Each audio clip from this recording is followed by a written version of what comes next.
اور فرمایا کہ چور کا ہاتھ کاٹنا واجب ہے، اور مال مسروق جو موجود ہے اس کا واپس کرنا بھی واجب ہے۔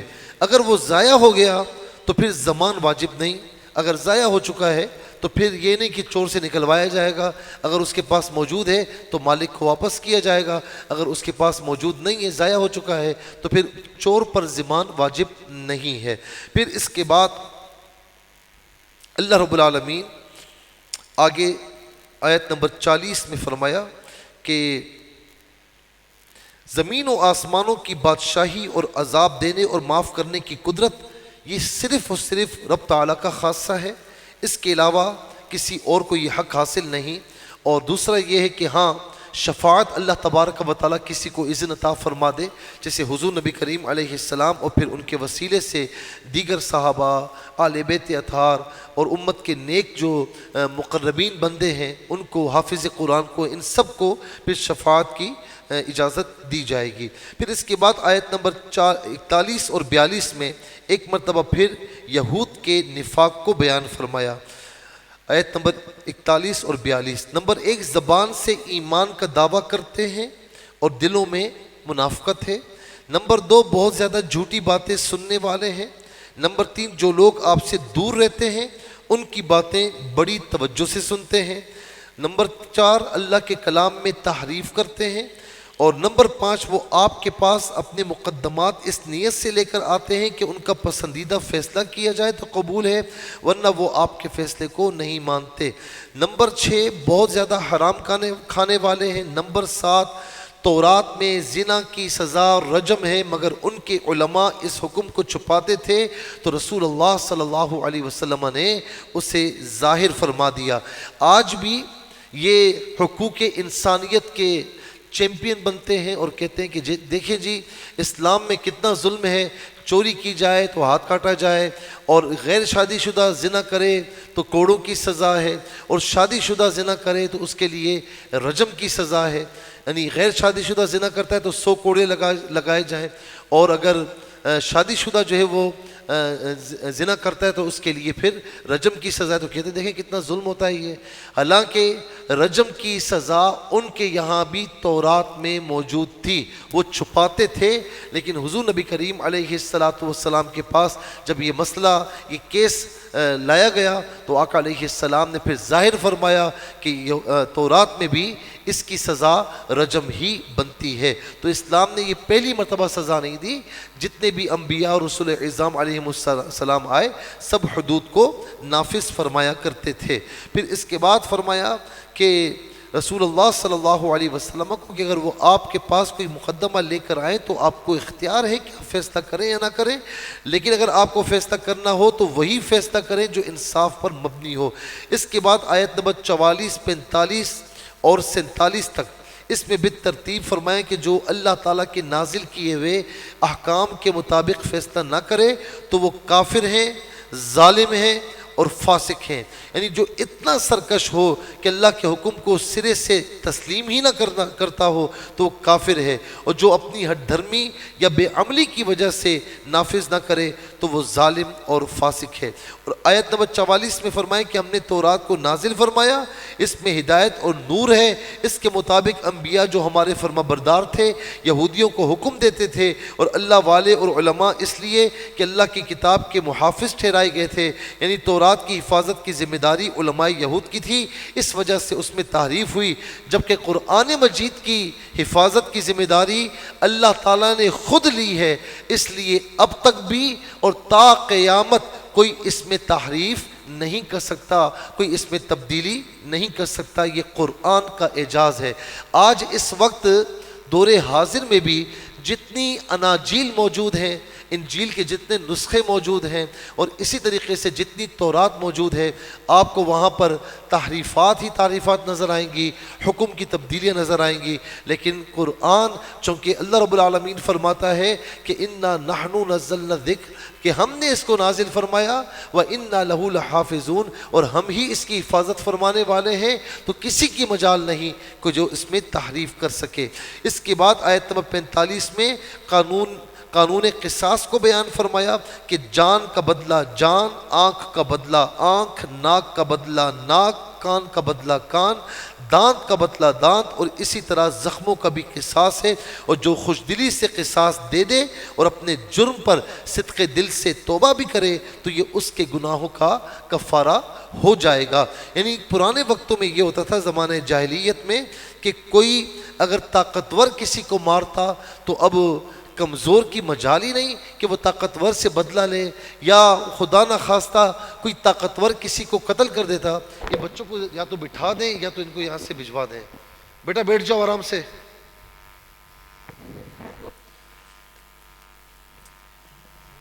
تو فرمایا کہ اس دور میں یہ ہوتا تھا کہ اگر کوئی خدا نہ خواستہ طاقتور کسی کو قتل کرتا تو اب جو مقتول کے ورثاء اگر کمزور ہوتے تو وہ بدلہ نہیں لے سکتے تھے۔ آج کل کے دور میں بھی یہی ہے، آپ دیکھ لیں کہ زمانے جاہلیت کی جھلکیاں ہیں۔ ہم تو بڑے خوش ہوتے ہیں نا کہ ہاں وہ فلاں طاقتور تھا، دیکھو اس پر قانون نہیں چلا، فلاں کمزور تھا۔ یہ زمانے جاہلیت کی نشانیاں ہیں، جھلکیاں ہیں جو آج ہم دیکھتے ہیں کہ طاقتور اگر ظلم کرتا ہے کوئی اس سے بدلہ نہیں لے سکتا، وہ چلتے ہوئے کسی کو مار دے، کسی کی مجال نہیں کہ اس سے بدلہ لے۔ لیکن غریب اگر روٹی چوری کر لے تو آپ دیکھیں کہ پولیس کیسے پکڑ کے لے جاتی ہے۔ غریب تھوڑی سی چوری کر لے وہ بھی برا ہے، لیکن جنہوں نے کروڑوں روپے کھائے ہوئے ہیں، جنہوں نے ارب روپے کی کرپشن کی ہوئی ہے، انہیں کوئی ہاتھ لگانے والا نہیں ہے۔ تو یہی زمانہ جاہلیت کی مثالیں ہیں جو ہم آج پڑھتے ہیں، پڑھتے ہوئے یہ معاشرہ یاد آتا ہے۔ اللہ تبارک و تعالی ہمارے اس معاشرے میں بھی عدل و انصاف کو نافذ فرمائے۔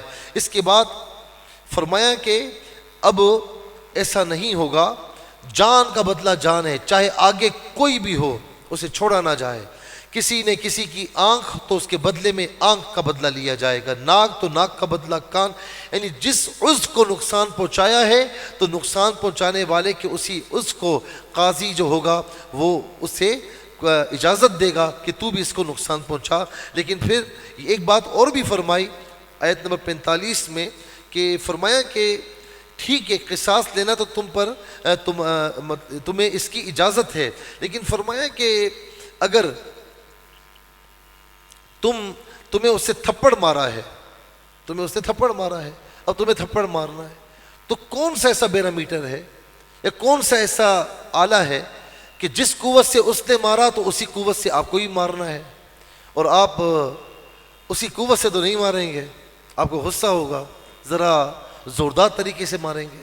تو اب جو زوردار آپ نے مارا اس کا بدلہ کہاں گیا؟ جتنی طاقت سے اس نے مارا تھا اتنی طاقت سے مارنا ہے۔ ناک کو نقصان پہنچایا تو اتنا ہی نقصان۔ تو اسی لیے فرمایا کہ فمن تصدق به فهو کفارۃ اللہ، پھر جو دل کی خوشی سے اگر چھوڑ دے تو یہ زیادہ بہتر ہے اس کے لیے، یعنی معاف کر دے تو بہتر ہے۔ 18ویں پارے میں آپ پڑھیں گے کہ وَلْيَعْفُوا وَلْيَصْفَحُوا۔ دیکھیں اسلام کتنا پیارا دین ہے، کتنا حسین امتزاج ہے کہ جب بدلہ لینے کی بات ہے تو جو مظلوم ہے اسے پورا حق حاصل ہے کہ قاضی اسے بدلہ دلوائے، حکمران اسے بدلہ دلوائے، لیکن کیا کہ فرمائے کہ بدلہ تجھے لینے کا حق ہے لیکن معاف کر دینا تو یہ تیرے لیے زیادہ بہتر ہے۔ وَلْيَعْفُوا وَلْيَصْفَحُوا أَلَا تُحِبُّونَ أَن يَغْفِرَ اللَّهُ لَكُمْ۔ فرمائے کہ عفو درگزر سے کام لو۔ کیا تم اس بات کو پسند نہیں کرتے کہ تمہارا رب تمہاری مغفرت فرمائے، تمہیں معاف کر دے، تو تم اس کے بندوں کو معاف کرو نا۔ تو یہ معاف کرنا اتنا آسان ہوتا نہیں ہے، اس میں صبر بھی کرنا پڑتا ہے، خون کے گھونٹ بھی پینے پڑتے ہیں، بڑے اتنا آسان نہیں ہوتا، لیکن اتنا ضرور ہے کہ جب ظالم کٹہرے میں کھڑا ہو اور مظلوم کے سامنے اس کا سر نیچے ہو تو پھر یہ کہ مظلوم کا دل بڑا ہو جاتا ہے، پھر وہ ہو سکتا ہے کہ خوشی میں معاف کر دے، اگر وہ معافی مانگ رہا ہے تو معاف کر دے، لیکن جب تک وہ معاف نہیں کرے گا معاف نہیں ہوگا۔ اس کے علاوہ پھر آگے چل کر اللہ رب العالمین آیت نمبر 48 اور 49 میں فرمایا کہ اللہ تعالیٰ نے ہر امت کے لیے ایک شریعت اور واضح راہ عمل مقرر کی۔ اگر اللہ کی مشیت ہوتی تو سب کو ایک امت اجابت بنا دیتا، لیکن اس نے اپنے بندوں کو اختیار دیا ہے کہ وہ حق یا باطل جس راہ عمل کو چاہیں اختیار کریں، اور اسی میں نیک و بد کی آزمائش ہے۔ سو نیکیوں میں ایک دوسرے سے آگے بڑھنے کی کوشش کرو۔ باطل پرستوں کی خواہش کا بیان ہوا کہ وہ صرف جاہلیت اور اندھیر نگری چاہتے ہیں، جبکہ اللہ تعالیٰ کا دیا ہوا نظام اور حکم انتہائی بہتر اور عمدہ ہے۔ پھر اس کے بعد آگے چل کر آیت نمبر 51 میں بتایا کہ یا ایھا الذین آمنوا لا تتخذوا اليہود والنصارى اولیاء بعضهم اولیاء بعض، کہ اے ایمان والو یہود و نصارہ کو اپنا دوست نہ بنانا۔ مسلمانوں کے مقابلے میں وہ ایک دوسرے کے حامی اور دوست ہیں، لہٰذا جو ان کی دوستی اختیار کرے گا وہ انہی میں سے ہوگا۔ اس کا مطلب ہرگز یہ نہیں کہ سفارتی معاملات کو چھوڑ دیا جائے۔ جو آپس کے معاملات ہوتے ہیں، سفیر ایمبیسیڈر جو ہے ایک دوسرے کے ملک میں جاتے ہیں، بالکل جائیں، کوئی مسئلہ نہیں ہے، لیکن اپنے ملک کے راز افشا نہ کریں، راز نہ کھولیں، راز افشا نہ کریں۔ ماضی میں کئی مرتبہ ہم اخبارات میں پڑھ چکے ہیں، کئی مرتبہ ہم میڈیا پر دیکھ چکے ہیں کہ راز افشا کیے گئے۔ تو یہ راز افشا کرنا یہ بہت ہی غیر اخلاقی کام ہے۔ تو اگر کسی سے کوئی غیر مسلم ہے، آپ اس سے تعلق رکھتے ہیں، کاروباری تعلق ہے، آپ اس کے ساتھ اٹھتے بیٹھتے بھی کاروباری تعلق ہے، تو کوئی مسئلہ نہیں ہے، لین دین ہے، کوئی مسئلہ نہیں ہے۔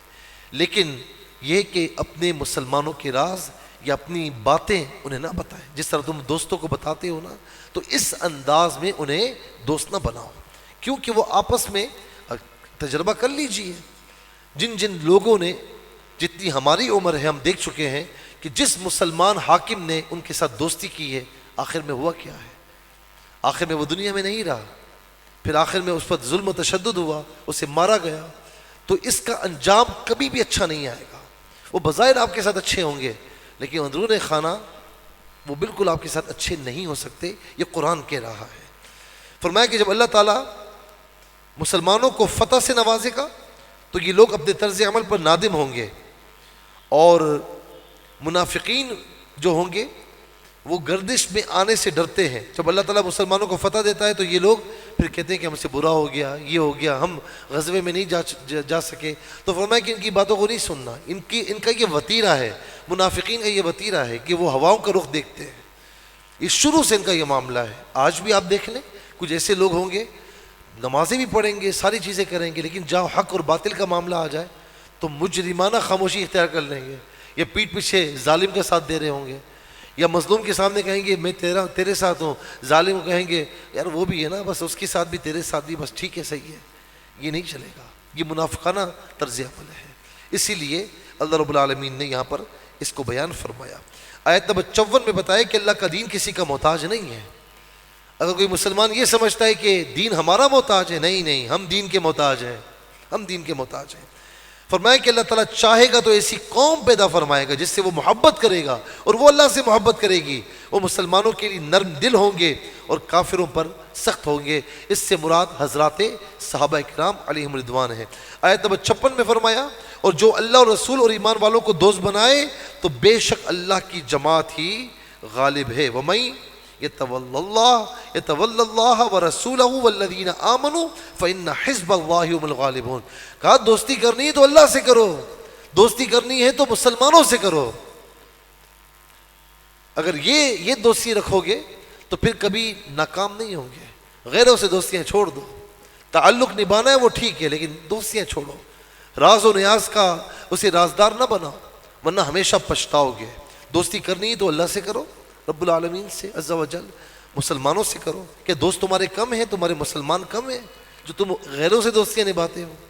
پھر اس کے بعد اللہ رب العالمین نے فرمایا کہ 57 میں اہل کتاب میں سے دین کو مذاق بنانے والوں اور کافروں کو دوست نہ بنانا۔ پھر یہاں پر ایک بات دہرائی گئی، لا تتخذوا الذین اتخذوا دینکم ہزوا، کہ کچھ لوگ ایسے ہوتے ہیں، اہل کتاب میں بھی سے تھے، کہ دین کا مذاق اڑاتے تھے۔ آج بھی آپ دیکھ لیں، بظاہر کلمہ کو ہوگا، بظاہر اللہ اللہ کرتا ہوگا، لیکن جہاں دین کی بات آ جائے، جہاں کسی حکم کی بات آ جائے تو پس پشت وہ مخالفت کرتا ہوا نظر آئے گا۔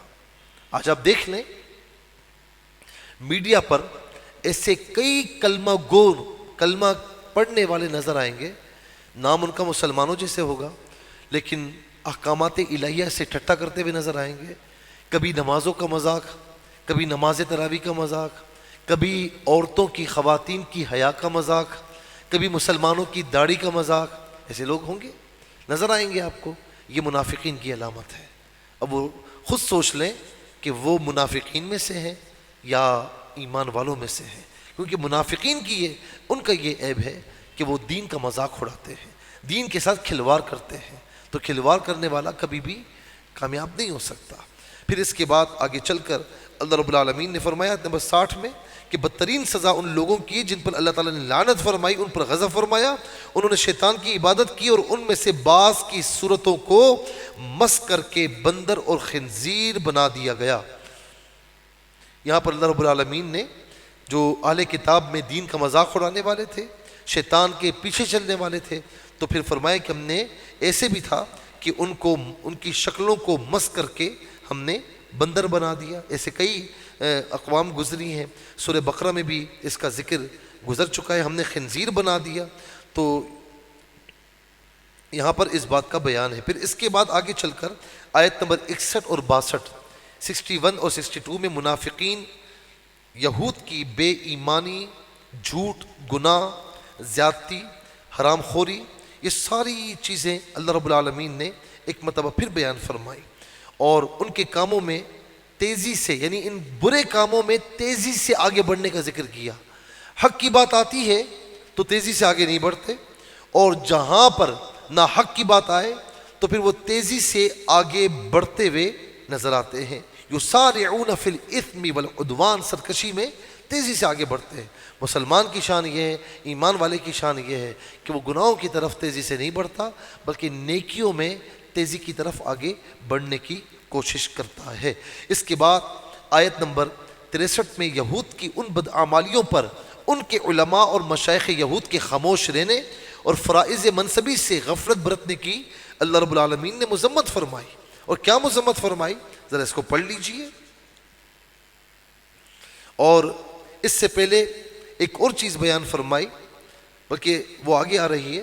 اب یہاں پر آپ دیکھیں کہ اللہ رب العالمین فرماتا ہے کہ جب یہود بدعمالیاں کرتے تھے، گناہ کرتے تھے، تو ان کے علماء خاموش رہتے تھے، امر بالمعروف و نہی عن المنکر نہیں کرتے تھے.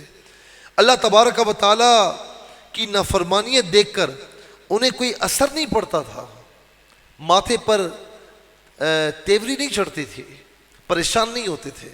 تو فرمایا کہ ان کے جو فرائض منصبی تھے اس سے انہوں نے غفلت برتی. تو اس کی رب العالمین نے بڑے واضح انداز میں جو ہے وہ مذمت فرمائی کہ غلت ایدیہم ولعنوا بما قالوا بل یداہ مبسوطتان ينفق کیف یشاء ولا یزیدن کثیرا منہم ما انزل الیک من ربک طغیانا وکفرا. اور پھر قیامت تک اللہ رب العالمین فرماتا ہے کہ ہم نے ان کی آپس میں دشمنیاں ڈال دی. پھر اس کے بعد آگے چل کر آیت نمبر 64 میں اس گستاخانہ جسارت کا ذکر فرمایا کہ خدا کے لیے فقیر اور بخیل جیسے الفاظ استعمال کیے. اللہ تعالیٰ نے ان کا رد کرتے ہوئے فرمایا کہ ان بدبختوں کے ہاتھ جگڑے ہوئے ہیں اور اس گستاخانہ قول کے سبب ان پر لعنت ہو، بلکہ اس کے دونوں ہاتھ کھلے ہیں. اللہ تبارک و تعالیٰ جیسے چاہتا ہے خرچ کرتا ہے، وہ مالک ہے. یہ کس کے بارے میں بات کر رہے ہیں؟ ان کے ہاتھ بندھے ہوئے ہیں. بس بات یہ تھی کہ جب اس نے اپنے بندوں سے کہا کہ میری بارگاہ میں خرچ کرو، اور اللہ رب العالمین کتنا رحیم ہے، اس کی محبت کا راستہ بندوں کی محبت سے ہوتا ہوا گزرتا ہے. یعنی اگر کسی نے مسجد میں دیا وہ راضی ہو جاتا ہے، کسی نے مدرسے میں دیا وہ راضی ہو جاتا ہے، کسی نے غریب کی مدد کی وہ راضی ہو گیا، کسی نے کسی بیوہ کی مدد کی وہ راضی ہو گیا، کسی نے یتیم کے سر پر ہاتھ رکھا وہ راضی ہو گیا.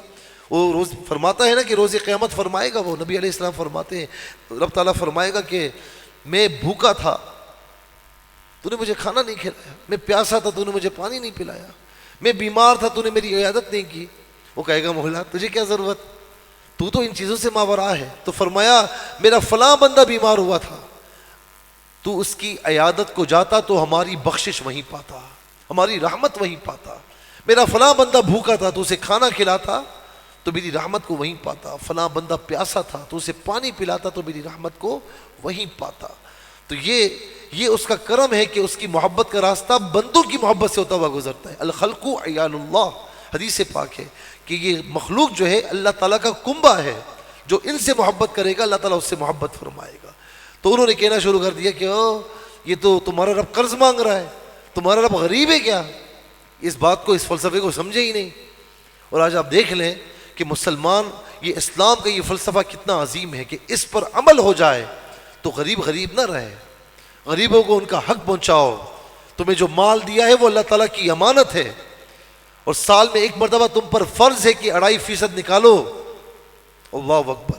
اگر ہر مسلمان اپنا مال اس طرح نکالے بطور زکوٰۃ، پھر جو نفلی صدقات ہیں، تو کیا کوئی غریب رہے گا؟ تو اسلام کے فلسفے پر عمل کیا جائے تو معاشرے میں امن و سلامتی قائم ہوتی ہے۔ پھر اس کے بعد آیت نمبر 66 میں فرمائے کہ اہل کتاب اگر تورات اور انجیل کے احکامات پر عمل کرتے تو ان کو فراخ رزق دیا جاتا، اور فرمایا کہ ایک اعتدال پسند جماعت کے علاوہ اہل کتاب مجموعی طور پر برائیوں میں مبتلا تھے۔ فرمایا کہ وَلَوْ أَنَّهُمْ أَقَامُوا التَّوْرَاةَ وَالْإِنْجِيلَ وَمَا أُنزِلَ إِلَيْهِمْ مِنْ رَبِّهِمْ لَأَكَلُوا مِنْ فَوْقِهِمْ وَمِنْ تَحْتِ أَرْجُلِهِمْ، آیت نمبر 66۔ اور یہ تعلیم ہمارے لیے بھی ہے۔ اس دور میں فرمایا کہ تورات پر عمل کرتے اور اللہ تعالیٰ کے احکامات کو قائم کرتے تو اللہ تعالیٰ اوپر اور نیچے سے ان کو رزق سے مالا مال فرما دیتا۔ تو آج بھی ہے، آؤ قرآن سے جڑ جاؤ، اللہ تعالیٰ کے کلام سے جڑ جاؤ، آؤ نبی علیہ السلام کی بارگاہ سے جڑ جاؤ۔ آج آپ دیکھیں کہ جو کما رہا ہے وہ بھی پریشان، جو نہیں کماتا وہ بھی پریشان۔ بارش ہوتی ہے تب بھی پریشانی، بارش نہ ہو تب بھی پریشانی۔ جس کو تنخواہ مل رہی ہے وہ بھی پریشان، جس کو تنخواہ نہیں مل رہی وہ بھی پریشان۔ جس کے پاس اولاد وہ بھی پریشان، نہیں اولاد تب بھی پریشان۔ جس کے پاس مال و دولت کا انبار وہ بھی پریشان، جس کے پاس کم مال وہ بھی پریشان۔ کیوں؟ آخر ایسا کیوں ہے؟ بے برکتی ہے۔ ہم نے امر بالمعروف اور نہی عن المنکر کو پس پش ڈال دیا ہے، اپنی ذمہ داریوں سے کوتاہیاں کی ہیں، پس پش ڈال دیا ہے، قرآن کو پس پش ڈال دیا ہے، تو اسی لیے ہر چیز میں بے برکتی ہے۔ اگر آج ہم قرآن سے جڑ جائیں، رسول اللہ صلی اللہ علیہ وسلم کی بارگاہ سے جڑ جائیں، تو یہ زمین ہمارے لیے خزانے اگلنا شروع کر دے، یہ آسمان ہم پر خزانوں کی بارشیں فرما دے، رحمتوں کی بارشیں فرما دے۔ کر کے دیکھو نا، کر کے دیکھو۔ فاروق اعظم رضی اللہ تعالیٰ عنہ کا دور تھا نا کہ زکوٰۃ کے پیسے تھے، زکوٰۃ لینے والا کوئی نہیں تھا۔ حضرت عمر بن عبدالعزیز رضی اللہ تعالیٰ عنہ کے دور میں بھی ایسے تھا کہ زکوٰۃ کے پیسے تھے، زکوٰۃ لینے والا کوئی نہیں تھا۔ اللہ تعالیٰ ہمیں اچھے نیک صالح حکمران نصیب فرمائے، اور ہمیں بھی اچھا فرمائے، ہمیں بھی اقامت دین کی توفیق نصیب فرمائے۔ پھر اس کے بعد آیت نمبر 69 میں یہ فرمایا کہ ایمان کے مدعی یہود، سائبین، نصارہ، ان میں سے جو بھی اللہ اور قیامت کے دن پر حقیقی معنی میں ایمان لائے اور نیکی پر کاربند رہے تو ان پر کوئی خوف نہ ہوگا، نہ ہی وہ غمگین ہوں گے۔ اس کا مطلب یہ کہ جب وہ اللہ پر صحیح معنی میں ایمان لائیں گے تو اللہ کے تمام احکامات کو قبول کریں گے، قرآن اور ختم المرسلین پر ان کا ایمان ہوگا، اب وہ یہودی، نصرانی اور صابی نہیں رہیں گے بلکہ مومن ہو جائیں گے۔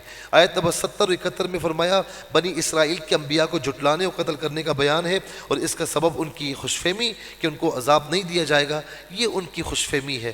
آیت نمبر 73 سے لے کر 80 تک، آیت نمبر 73 سے لے کر 80 تک اللہ تبارک و تعالیٰ نے چند چیزیں بیان فرمائیں، اور وہ کون سی؟ لقد کفر الذین قالوا ان اللہ ثالث ثلاثہ۔ یہاں پر پھر ان کا جو عیسائیوں کا غلط عقیدہ ہے اس کو بیان فرمایا کہ ان کی جو عقیدے کی خرابیاں ہیں ان کو بیان کیا کہ وہ عیسیٰ علیہ السلام کو خدا کا بیٹا مانتے تھے، اور پھر یہ اعتراض کرتے تھے کہ بھائی دیکھو یہ جو ان کی والدہ ہیں یہ کھاتی پیتی کیوں ہیں، اس طرح کے بیہودہ اعتراضات، وہ زمین پر چلتے پھرتے کیوں ہیں، یہ بیہودہ اعتراضات۔ تو اللہ رب العالمین نے فرمایا کہ وہ الوہیت عیسیٰ اور تثلیث کے عقیدے کے قائل ہیں، حالانکہ اللہ تعالیٰ کی ذات وحدہ لا شریک ہے۔ اور مسیح ابن مریم نے بھی بنی اسرائیل سے یہی فرمایا تھا کہ میں اللہ کا بندہ ہوں، اس کا رسول ہوں۔ مسیح ابن مریم اسی طرح ایک رسول ہیں جس طرح ان سے پہلے رسول گزر چکے ہیں، ان کی ماں سچی ہیں، وہ عام انسانوں کی طرح کھانا کھاتے تھے جو کہ ضرورت ہے، اور جو محتاج ہو وہ خدا کیسے ہو سکتا ہے؟ وہ تو کھانا کھاتے ہیں، کپڑے پہنتے ہیں، چلتے پھرتے ہیں، تو وہ خدا کیسے ہو سکتے ہیں؟ تو انسان تو خدا نہیں ہو سکتا، اور وہ محتاج ہے اللہ تعالیٰ کے، تو وہ محتاج کیسے خدا ہو سکتا ہے؟ خدا تو وہ ہوتا ہے کہ ساری احتیاج اس کی بارگاہ میں پیش کی جائے، وہ تو محتاجی کو دور کرنے والا ہے۔ فرمایا کہ نافرمانیوں، بے اعتدالیوں، حد سے تجاوز اور نیکی کا حکم نہ دینے اور برائی سے نہ روکنے کی وجہ سے یہود پر داؤد علیہ السلام اور عیسیٰ علیہ السلام کے ذریعے لعنت کی گئی۔ یہود کی بے اعتدالیوں کو بیان کرنے کے بعد فرمایا کہ مسلمانوں کے ساتھ سب سے زیادہ عداوت یہود اور مشرکین کو ہے، اور نصارہ میں عالم اور راہب ہیں اور وہ تکبر نہیں کرتے، اس لیے ان میں مسلمانوں کے چاہنے والے بھی موجود ہیں۔ اب یہ بڑی عجیب و غریب بات اللہ رب العالمین نے یہاں پر بیان فرمائی کہ اصل جو دشمنی تھی نا، اصل جو دشمنی تھی وہ یہودیوں کی اور عیسائیوں کی تھی۔ آپ تاریخ اٹھا کر دیکھیں، ان کی تھی۔ کیوں؟ عیسیٰ علیہ السلام کو بظاہر تکلیفیں کس نے دی؟ قتل کرنے کے لیے کون آئے تھے؟ یہ یہودی تھے، ٹھیک ہے، اصل دشمنی ان کی تھی۔ لیکن بڑی چالاکی کے ساتھ اہل یہود نے ان کا رخ ہماری طرف موڑ دیا ہے۔ سارے جتنے بھی یعنی جتنے بھی مسلمان نہیں ہیں، غیر مسلم سے، ان کا رخ، دشمنی کا رخ ہماری طرف موڑ دیا گیا، ورنہ اصل دشمنی ان کی آپس میں تھی۔ یہ تو عیسیٰ علیہ السلام کو نہیں مانتے تھے اور قتل کرنے کے در پہ تھے، ان پر بے جا بکواسات کیا کرتے تھے۔ تو اسی لیے اللہ رب العالمین نے فرمایا کہ اس نصارہ میں بعض راہب تھے جو کہ مسلمانوں سے ایک محبت کرتے تھے، ان کو چاہتے تھے۔ اس کا بیان انشاءاللہ ہم آگے کریں گے۔ اللہ رب العالمین ہم سب کو عمل کی توفیق نصیب فرمائے، آمین بجاہ النبی الامین، وما علیہ الا البلاغ المبین۔ الحمدللہ رب العالمین والصلاة والسلام علی سید الانبیاء والمرسلین، اللہم صلی علی سیدنا و مولانا محمد وعلی آلہ واصحابہ وبارک وسلم۔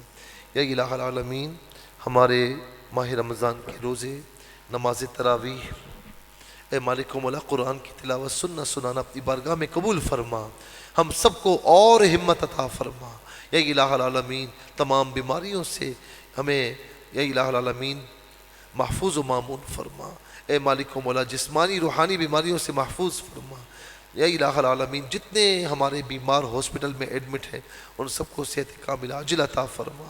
بے اولادوں کو نیک و صالح اولاد نصیب فرما، جو تنگ دست ہیں وسعت رزق نصیب فرما، جو قرض دار ہیں بارکر سے سبکدوشی نصیب فرما، بے سبب ہیں اسباب مہیا فرما، جن بچوں کے رشتے نہیں ہوئے اچھے نیک صالح رشتے عطا فرما، تمام عالم اسلام کی خیر فرما، جو بے جا مقدمات میں جیلوں میں اسیر رہے عطا فرما، گھروں سے روٹھے ہوئے واپس لوٹنے کی توفیق نصیب فرما۔ مولا ہمیں تقوی پرہیزگاری نصیب فرما، ہمارے ظاہر باطن کو پاکیزگی عطا فرما۔ دنیا بھر سے جن جن احباب نے ماں بہنوں نے دعاؤں کے لکھا، سب کی دعائیں مقبول فرما۔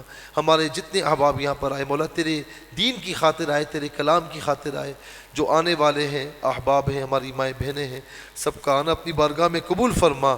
ان سب کو زندگی میں بھی اور آخرت میں بھی قرآن کا نور عطا فرما۔ یا الہ العالمین، بار بار حرمین طیبین کی زیارت نصیب فرما، حرمین طیبین میں ایمان بالخیر موت نصیب فرما۔ اے مالک و مولا، یا الہ العالمین ہمارے تمام مرحومین کی مغفرت فرما۔ حسن امام صاحب کی ہمشیرہ کا انتقال ہوا، اس کے علاوہ جتنے احباب ہمارے نمازی بھائی، ان کے گھر والوں میں سے، ان کے عزیز و اقارب میں سے، والدین میں سے جو گزرے، یا الہ العالمین سب کو، یا الہ العالمین سب کی مغفرت فرما، سب کو جنت میں اعلیٰ مقام نصیب فرما۔ بار بار حرمین طیبین کی زیارت نصیب فرما، حرمین طیبین میں ایمان بالخیر موت نصیب فرما۔ ہماری ایک ایک دعا پر فرشتوں کی آمین فرما۔ وصلی اللہ تعالی علی خیر خلقہ محمد وآلہ وصحبہ اجمعین برحمتک